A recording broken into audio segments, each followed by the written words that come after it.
This is Bruce Friedman of Adult Site Broker, and welcome to Adult Site Broker Talk, where each week we interview one of the movers and shakers of the adult industry, and we give you a tip on buying and selling websites.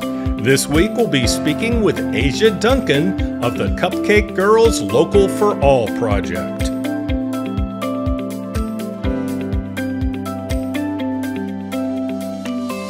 Would you like an easy way to make a lot of money? Send sellers or buyers to us at Adult Site Broker through our affiliate program, ASB Cash. When you refer business to us, you'll receive 20% of our broker commission on all sales that result from that referral for life. You can make $100,000 or more on only one sale for some of our listings. Check out asbcash.com for more details and to sign up. At Adult Site Broker, we're proud to announce our latest project, thewaronporn.com. You'll find articles from industry websites as well as mainstream publications from around the world. It's designed to raise awareness of our industry's plight in the war on porn and the numerous attacks on our industry and online free speech by hate groups, the religious right, and politicians. You'll find all that and more at thewaronporn.com. We've also added an events section to our website at adultsitebroker.com. Now you can get information on B2B events on our site, as well as special discounts reserved for our clients. Go to adultsitebroker.com for more details. Now let's feature our property of the week that's for sale at Adult Site Broker. We're proud to offer for sale an innovative marketing agency that specializes in managing the top 0.01% OnlyFans profiles in the world. It's just under a year old, but is growing very rapidly. They fully manage creators' workflow from promotion to monetization. They've developed an internal CRM that empowers the sales management, marketing, automation, and analytics. This is one of the most relevant advantages of the agency that allows it to drive in-target traffic to profiles and monetize them. The company is already doing over 2 million euros in annual revenue from just over 20 creators. They have a database of over 1 million contacts and 600,000 unique user accounts. This is an outstanding opportunity for anyone to enter the world of OnlyFans management and immediately become one of the top agencies in the world, along with its software, processes, and know-how, which will allow you to bring models up to 3 times their initial gross monthly revenue. Or established agencies can acquire the company and expand their business. Only 2.59 million euros. Now time for this week's interview. My guest today on Adult Site Broker Talk is Asia Duncan of the Cupcake Girls. Hey Asia, thanks for being with us on Adult Site Broker Talk. Thank you for having me, Bruce. It's a pleasure. Now, Asia is the director for the Local for All Event Space and Resource Center, which is a project of the Cupcake Girls and is coming to the Arts District in downtown Las Vegas. Asia has 6 years of experience in community and nonprofit work. She's the mom of 2 adorable, intelligent boys, if she must say so herself, and a proud aunt, daughter, sister, and community advocate and organizer. Asia is passionate about the work and the mission of the Cupcake Girls and the Local for All Event Space project. She believes in leading with love and doing things that make you happy because life is too short for anything less. Amen to that. The opportunity to add value to the Cupcake Girls by fundraising aligns with their personal goals and mission. When she's not fundraising, she travels, spends time with her boys, and volunteers locally and hangs out with friends. Local for All, developed by the Cupcake Girls, is the country's first community-driven social impact hub and is located in downtown Las Vegas. With over 12 years of experience, the Cupcake Girls provide trauma-informed outreach, intensive case management, and aftercare services for individuals in the adult industry and those affected by domestic sex trafficking. Their goal is to create a one-stop solution for essential community-based services and provide inclusive and safe spaces for collaboration, work, and resources. Collaborating with local partners, businesses, and individuals, they offer satellite locations at their facility. Local for All is committed to social impact with 100% of an event or booking being tax deductible, and at least 10% of every dollar is recycled back into the local community, nonprofits, or their program participants. Their mission is to build a supportive community for social change, driving donations, programming, and data to sustain their organization's programs for years to come. Ooh, I got through that. Wow, you did a great job. I did my best. So, Asia, could you provide an overview of the current state of human trafficking globally and its prevalence in specific regions or countries? Absolutely. So human trafficking is a widespread problem affecting virtually every country in the world. It is estimated that millions of people are trafficked annually, with women and children being disproportionately targeted. So some of the regions and countries are Southeast Asia, Eastern Europe, Sub-Saharan Africa, North America, and the Middle East. Mm-hmm. Okay. One distinction we should probably make at the very beginning, especially since the Cupcake Girls is an organization that works predominantly with sex workers as well as human trafficking victims, is the difference between sex work and human trafficking. Absolutely. So consensual sex work is folks who may be in the adult entertainment industry, whether they're full service or online sex workers. They could be dancers, entertainers, burlesque, cabaret. Those are examples of sex workers. And then sex trafficking is when someone is under the manipulation and coercion and they're not in control of their wages. So I think the major difference that we want to differentiate it here is that sex trafficking, you do not have control of your wages, and consensual sex work, you do. So back to the first question, I want to get into a little more detail. What is the current state of human trafficking globally? So globally, just if we talk about the countries that I just mentioned, like in Southeast Asia, the region has been a hotspot for human trafficking, particularly in countries like Thailand, Cambodia, Myanmar, where sex trafficking and forced labor is prevalent. In countries like Eastern Europe, human trafficking for sexual exploitation and forced labor has been a significant concern in Eastern Europe countries like Ukraine, Moldova, and Romania. And then in the Sub-Saharan Africa, trafficking occurs for various purposes, including child soldier recruitment, forced labor in agriculture and mining, and sexual exploitation in countries like Nigeria, Ghana, and the Democratic Republic of Congo. In North America, the United States and Canada have not been immune to human trafficking, with cases reported in various forms, including sex trafficking, forced labor, and domestic servitude. And then in the Middle East, human trafficking is a concern in some Middle Eastern countries, often involving migrant workers in forced labor conditions. What percentage do you figure of human trafficking is actual sex trafficking? I don't know if it exists. I was just kind of curious. Yeah, no, I feel like there are statistics out there. I don't have the exact statistic in front of me. Okay. So it's a reasonable percentage, wouldn't you say? It's definitely a reasonable percentage. And it's one of, well, I don't want to say easiest for lack of better words, but sex trafficking and just consensual sex work, something that's been around for centuries. So I think the trafficking component of it, again, is when folks are forced and they don't have control of their wages versus like consensual sex work when they do. So it's just important for us to identify, hey, is this person being trafficked or are they actually consensual sex workers? Oh, that's very true. You know, you mentioned Southeast Asia and Thailand, where I live, and there's no doubt that it happens.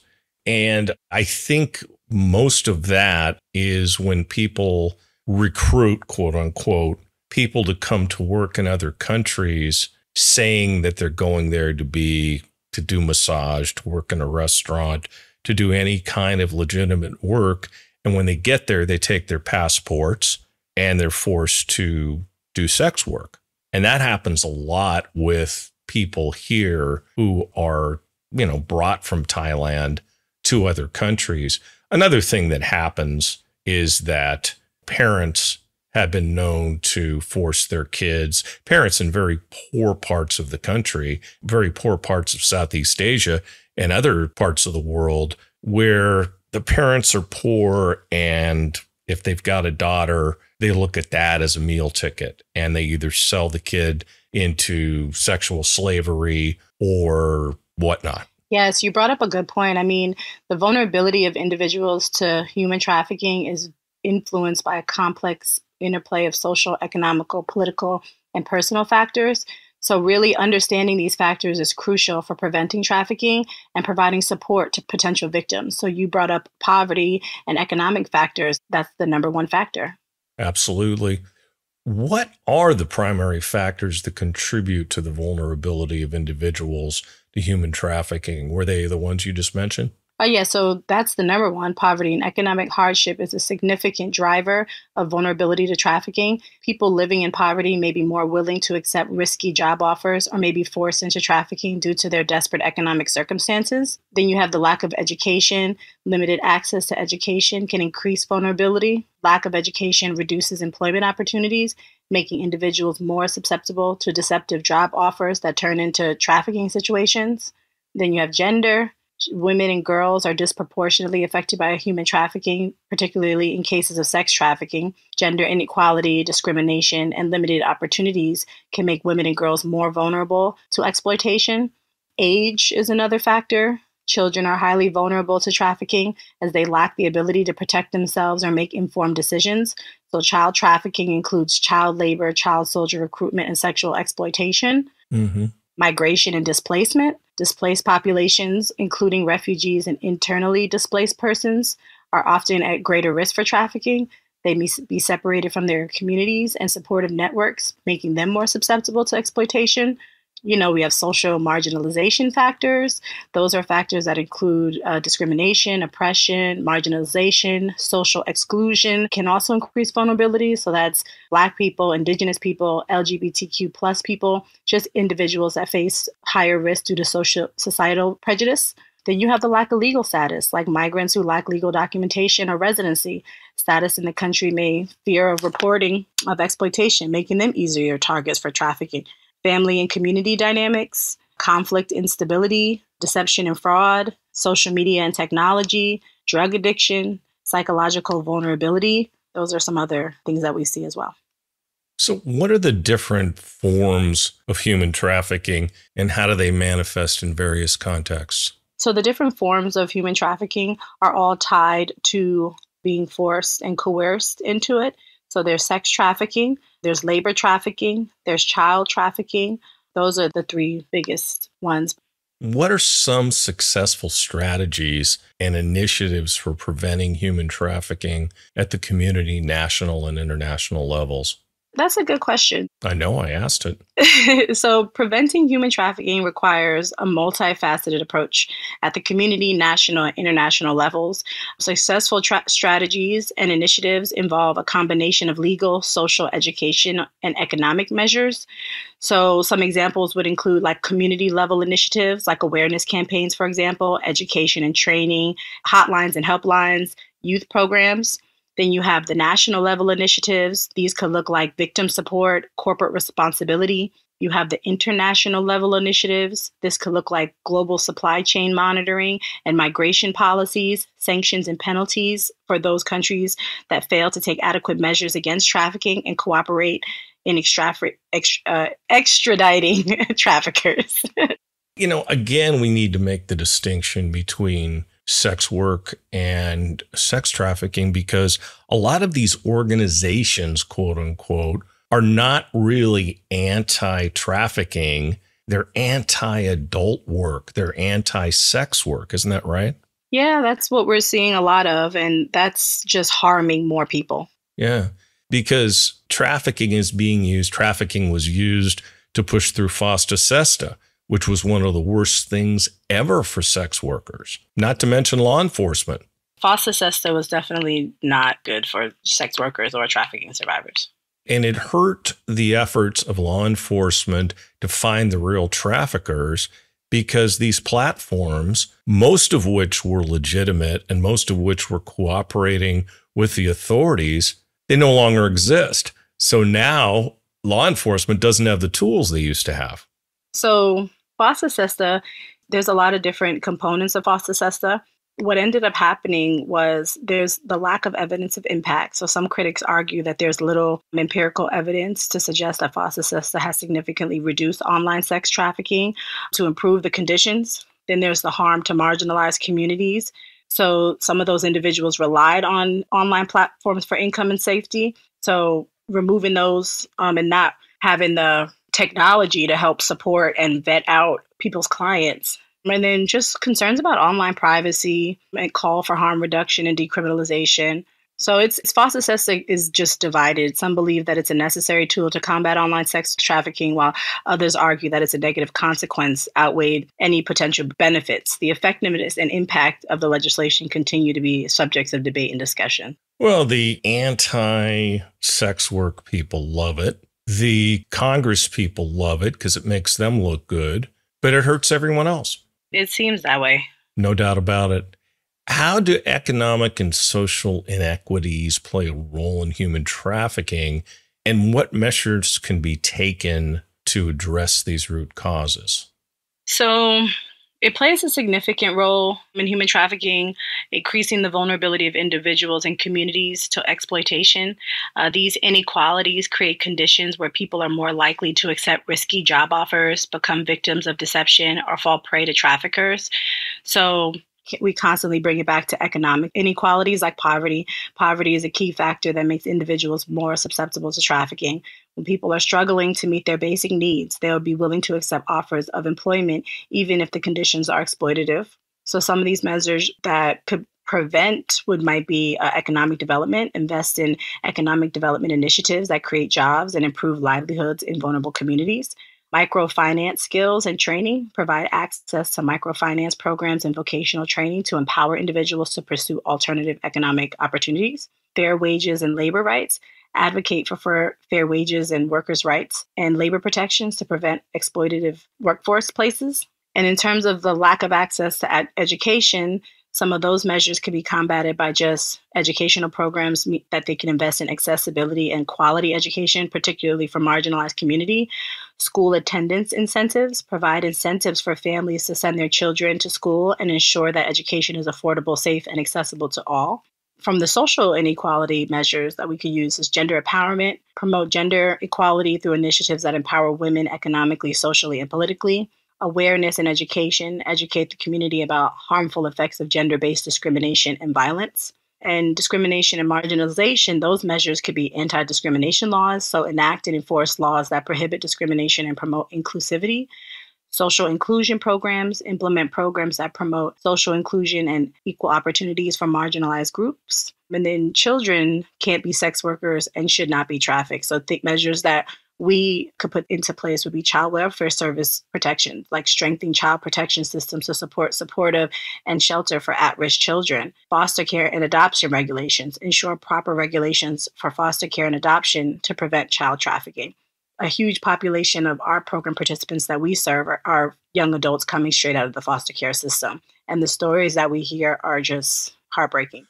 Oh, I bet. And as bad as it is in America, it's so many times worse in other countries.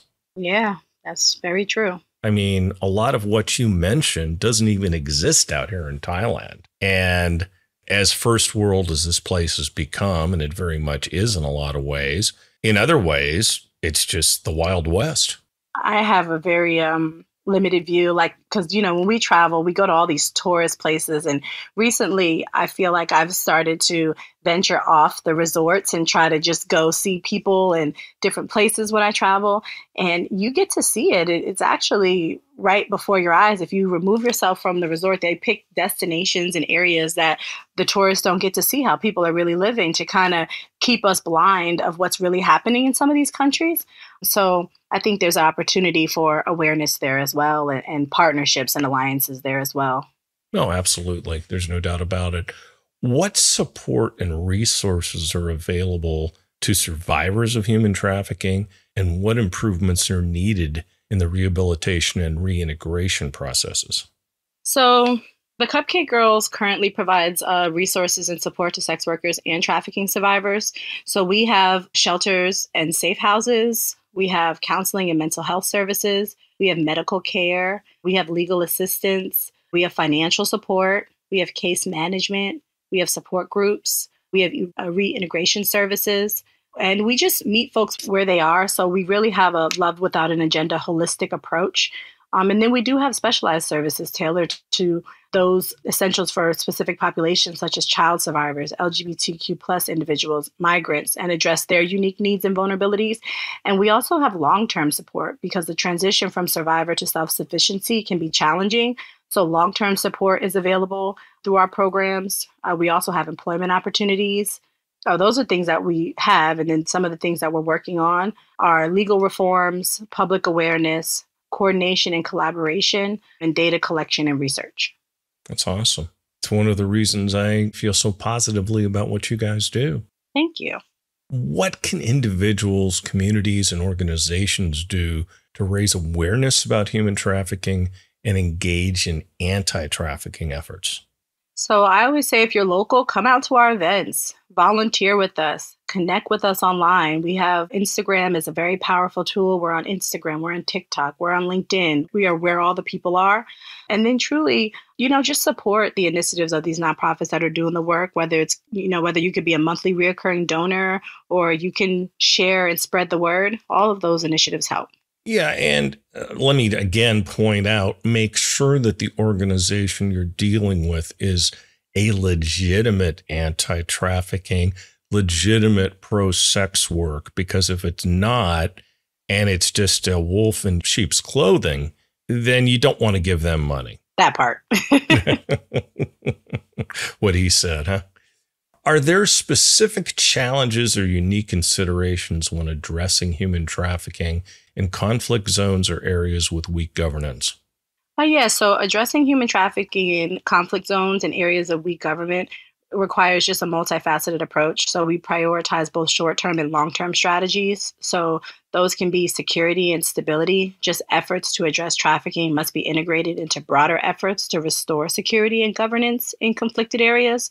Humanitarian aid, providing humanitarian aid, including shelter, food, medical care, is crucial to meet the immediate needs of survivors and vulnerable populations.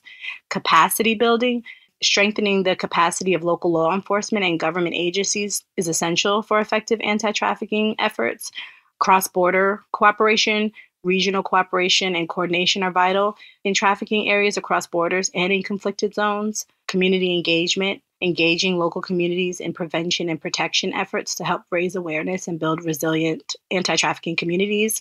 Reintegration support, comprehensive supportive services, including trauma-informed care, education, and vocational training are necessary for long-term reintegration of survivors. Legal reforms, advocating for legal reforms to criminalize trafficking and provide protections for survivors is critical. Conflict resolutions, efforts to address the root cause of conflict and promote peace and stability can indirectly reduce the conditions that foster trafficking. Those are some of the ones that we focus on. Yeah, we do need to get rid of a lot, if not all, of the conflict in the world right now. And unfortunately, there's way too much. And people suffer in a variety of ways. And one of the ways they suffer is in trafficking. There's no two ways about it. How can businesses and industries actively contribute to ensuring their supply chains remain free from forced labor and exploitation, thereby supporting your mission to assist victims of sex trafficking and provide support to sex workers? So these are what we consider strategies for businesses to consider: conducting supply chain audits. Regularly audit your supply chain to assess labor practices, including workers' conditions and wages. Use independent auditors or third-party organizations to ensure impartial evaluations. Supplier due diligence. Implement a comprehensive supplier due diligence process to assess potential risks within your supply chain. Evaluate suppliers' labor practices, ethics, and adherence to relevant regulations. Supplier codes of conduct. Develop and communicate clear supplier codes of conduct that explicitly prohibit forced labor, child labor, and exploitation. Include expectations for fair wages, safe working conditions, and ethical labor practices. And supplier training and capacity building. Offer training and capacity building programs to help suppliers understand and comply with your ethical standards. Traceability and transparency, risk assessment and mitigation, supplier engagement and collaboration, responsible sourcing programs, whistleblower mechanisms, allowing anonymous whistleblower mechanisms for employees and suppliers to report potential abuses or violations, partnerships and industry collaborations, legal compliance, consumer education and advocacy, So it's a continuous improvement, but those are some of the ones that we just accountability and reporting all together is a huge first step for some of these businesses and corporations. Oh, absolutely. In other words, keep your eyes open. Don't just shut your eyes when there's bad things going on. Exactly. And don't shoot the messenger when there are bad things going on. Exactly. What are some key legislative developments or changes in the legal framework that have impacted anti-trafficking efforts, and what gaps remain to be addressed? We brought it up earlier. So the FOSTA SESTA is the Fight Online Sex Trafficking Act and the Stop Enabling Sex Traffickers Act. So those are U.S. measures passed in 2018 with the aim of addressing online sex trafficking. So those are some legislative developments. They faced a lot of criticism, and many argue that they've been ineffective and have unintended negative consequences. Yeah, and they're being challenged. Definitely being challenged. So those are a couple of them. But we just feel like now that they're being challenged, some of the things that I guess we've discovered is a censorship and chilling effect. So critics argue that FOSTA SESTA has had a chilling effect on free speech online. So online platforms, fearing legal liability, have overzealously moderated content, resulting in censorship of legitimate speech and the removal of platforms that sex workers use for harm reduction and safety. So the impact that it's had on sex workers is that it's disproportionately impacted them, and it's forced many of them into dangerous working conditions, increased vulnerability and exploitation, and hindered their ability to screen clients and access online platforms for safety and support. It lacks evidence of impact. So there's little empirical evidence to suggest that it's reducing online sex trafficking or improve the conditions. It's not. Let's face it, it's not. The only platforms that are left are ones that aren't following any rules. And I mean, the sex traffickers can go nuts on those.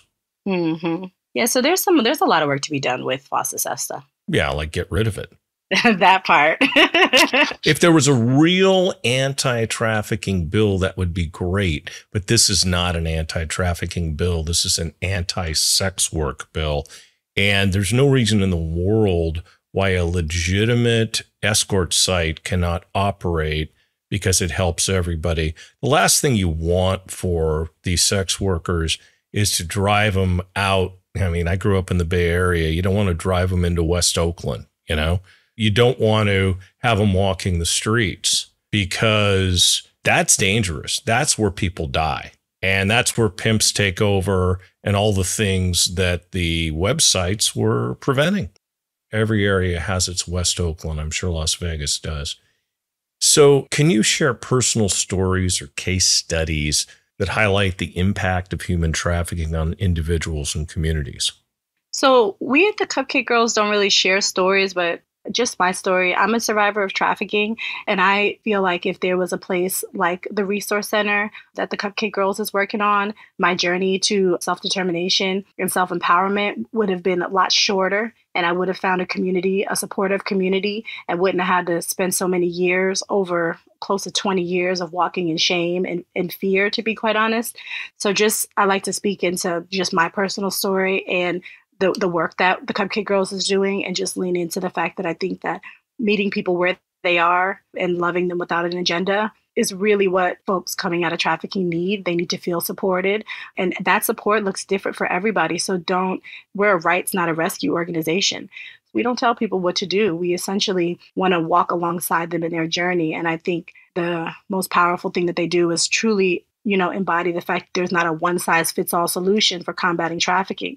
So these things evolve, the conversation evolves. Sometimes it gets deeper. Sometimes, no one's talking about it for a while. But it's one of those things that are existing. So truly to, bringing awareness to it and meeting people where they are is what I see could be the most impactful. And if I may ask, your situation, I'm going to assume, was sex trafficking? Yes. For 20 years? No.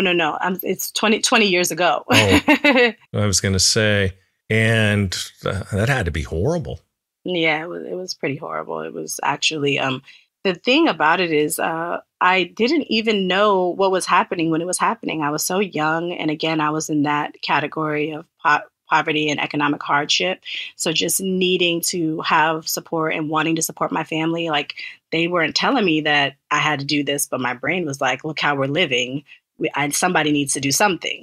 And I put myself in a situation, but for a lot of survivors is we bite off more than we can chew. And when my trafficker took me 3,000 miles away from my family and my mom, and I was missing for close to a year. And again, I don't have no ID, no passport, no birth certificate, and I'm not even old enough to figure out how to get those things on my own. Like I haven't even gotten to that age. Oh, were you underage? No, but I was 17. I didn't know where to go to get a social security card. You know what I mean? My mom did all that stuff for me. Sure. That's going to be really bad. So you started out thinking that you were working, and all of a sudden you were working for somebody and they were stripping away your rights. Is that pretty much how it went down? Yeah, stripping away my rights, stripping away my dignity, stripping away my confidence, lots of violence, lots of abuse. I mean, as he said out of his own mouth, he has to break me all the way down and build me back up. So that was a whole process within itself. I just hate people like that. So how can media and journalism contribute to raising awareness about human trafficking and influencing public perception and policy changes? So they could shed light on the issue, educate the public, and advocate for stronger anti-trafficking measures. Some of those could be informative reporting. Journalists can produce in-depth, well-researched investigative reports that provide insights into the causes, consequences, and complexities of human trafficking, such as reporting can educate the public about the issue's scope and seriousness. Human stories, so personal narratives and survivor stories, can humanize the issue, making it relatable to the public. Profiles of survivors, their struggles, and their journeys towards recovery can evoke empathy and understanding. Exposure of traffickers. Media can expose the operations of traffickers and organized crime networks, putting pressure on law enforcement agencies to take action against traffickers and dismantle their networks. Highlighting vulnerable populations. So journalism can draw attention to the vulnerable populations most at risk of trafficking, such as migrants, refugees, marginalized communities, that can lead to increased support and protection for these groups. Legislation and policy analysis, so they can analyze the effectiveness of existing anti-trafficking legislation and policies, shedding light on areas that need improvement and advocating for legal reforms. And just awareness campaigns. So media outlets can launch awareness campaigns dedicated to human trafficking.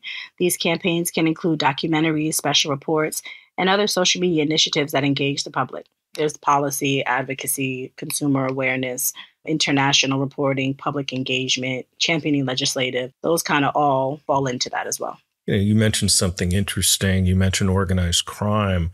How much of sex trafficking is organized crime? I mean, I can only speak from my experience. I feel like the whole thing was organized crime because he wasn't a corner guy.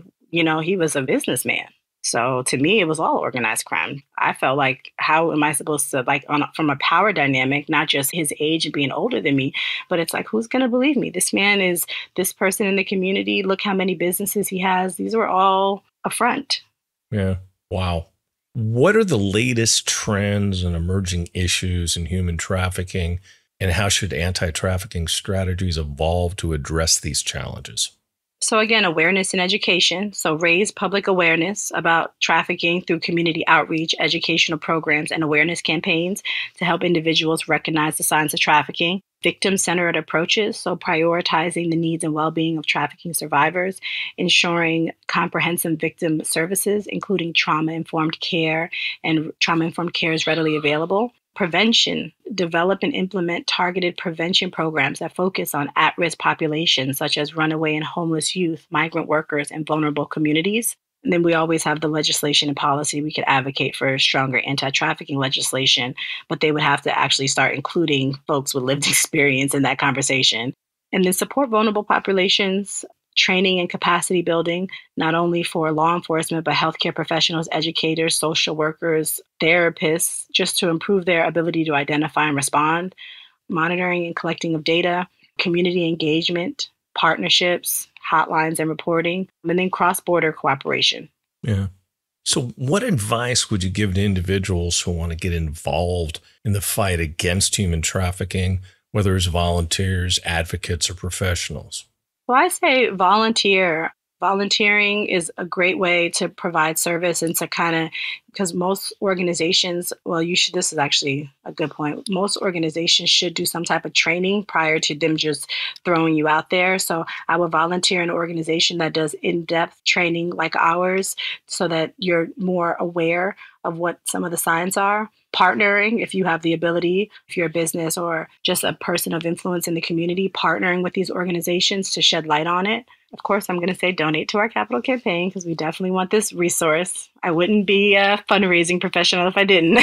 So just really just saving space for organizations that not only work with survivors, but work with folks who have lived experience in the community. Because even some sex workers, like there's plenty of sex workers that don't talk about their trafficking story. So if you get into how some sex workers got into sex work, there's usually a trafficking story. And I won't say usually but some of them have a trafficking story in the beginning and then just feeling like, okay, well, what am I supposed to do from here? And now it's like, all right, I'm in sex work, So just really having a very inclusive approach. Yeah.